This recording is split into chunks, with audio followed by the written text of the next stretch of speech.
Sì, anche perché è un piatto, diciamo, unico, veloce e quindi la gente lo sceglie. L'importanza di fare innovazione, i piatti, la macelleria in questo caso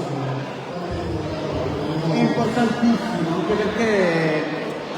non fai quello che diciamo fa l'industria o fanno tutti, ti differisci in base a quello che dicono il territorio e le tue e investi su questo, ragazzi, perché cerchi di fare dei piatti e personali.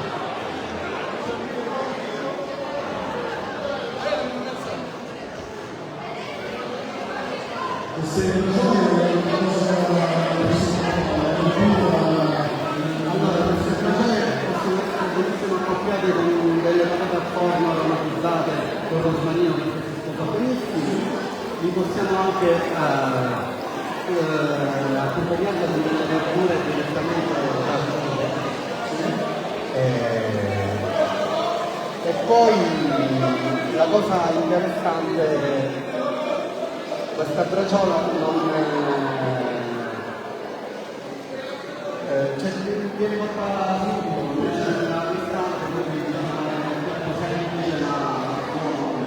Amici di Bella Sicilia in diretta da Galati Mamertino per l'ultima delle 6 ricette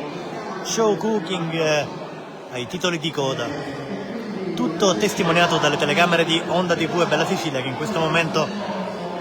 regalano a voi questo breve video in diretta.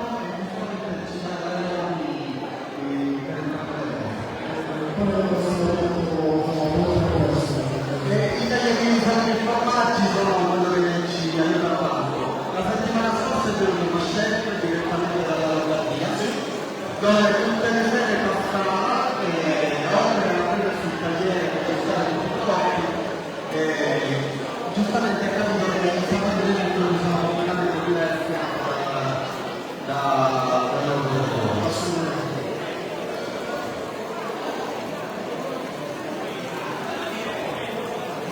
Adesso il lamborghino lo sta facendo così magari usiamo poi lo faccio sapere a Silva come qua non sta mangiando per che teorico grazie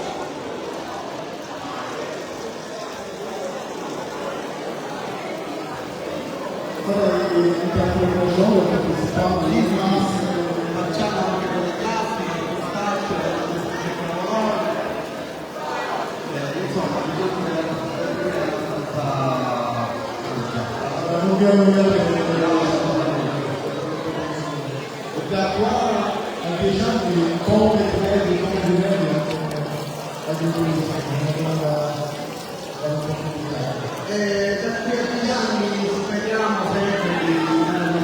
Noi solo per il momento vi salutiamo, continuate a seguirci per il video completo prossimamente su Onda TV e Bella Sicilia.